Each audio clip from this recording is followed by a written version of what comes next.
I don't remember watching him play live, but he was a pretty popular name in our house because my parents grew up in northeastern Ohio.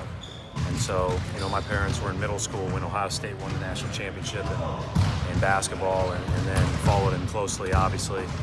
One of my highlights was my first year here. We were in a practice and doing defensive drills on one end, and Havlicek walks in. And from that point on, I got a chance to go to a couple of his events that he held on the Vineyard. And as good as he was as a basketball player, and as good as the highlights are, and as good as everybody says he was live, just a better guy. Like, just humble.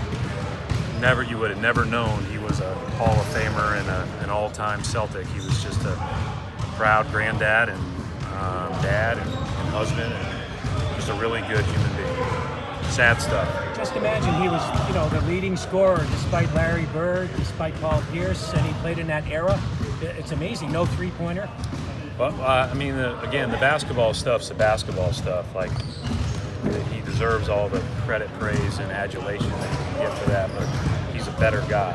Like, that's the bottom line. And, it was very clear, very obvious. That was, really sad for his family. Brad, do you think your players, as young as they are, know a little bit about John Havlicek and what he did? I think we're all really appreciative and understanding of the uniform that we put on and the people that came before us. Obviously, some of these guys weren't born when Bird was playing, so let alone the 60s and 70s. But I think, obviously, we're all very aware of the history. We talk about it often. We've been fortunate enough to meet a lot of these guys that have been through. John wasn't through with this group, obviously, because he's been ill. But it's a sad day for basketball, and certainly anybody that's ever worn a Celtics uniform. How do you see his legacy living on through the Celtics organization? Yeah, I think we all try to live up again to the responsibility of the uniform and what it means to the city and what it means to the region, and trying to play the right way, prepare the right way, be a good teammate. But I think that, again, the basketball stuff's basketball stuff. The legacy that he leaves is a lot bigger than that. How much of a debt of gratitude is owed to him and to players of that generation for what they, went through, obviously, and what they established, both in terms of playing the game and how they popularized it? No, I think that there's no doubt. I think the Celtics in general played a large role in that, obviously, with all the success, all the players, all the accolades, the greatest winner in Russell of all time, and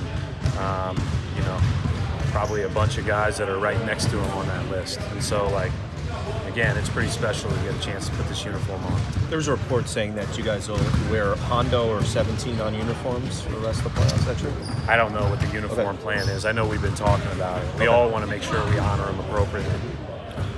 How excited are you guys to finally get back on the court and get back to work after having a week off? Well, I think excited to get back to work in game minutes, I guess, would be the right way to put it. But we're excited. I think we're ready to go. We know that it's going to be a hostile environment. We know we're going to have to play every possession the right way. We know how good the other team is. Milwaukee established itself as one of the best teams in the NBA all season and backed it up with 60 wins, so they're tough, and we're going to have to be on our A game for all 48 minutes. What's the difference between this year and last year? Obviously, you guys have Kyrie and Gordon Hayward this year. They're way different, too. I just think both teams are much different. Obviously, they have a ton of depth.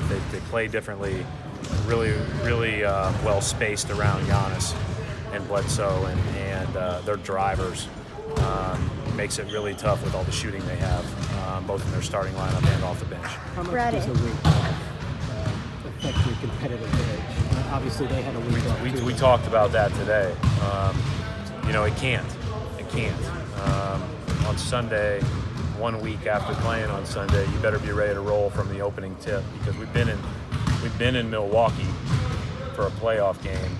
It's a great environment, and you better be ready to go, because they will be, and should be it'll really challenge us each possession for 48 minutes. Any further updates on Marcus Smart and his progress? Do you feel you have to control tempo in this series? Do you guys have to play at your pace? The pace is the next right play, and so there's going to be times to be opportunistic in transition.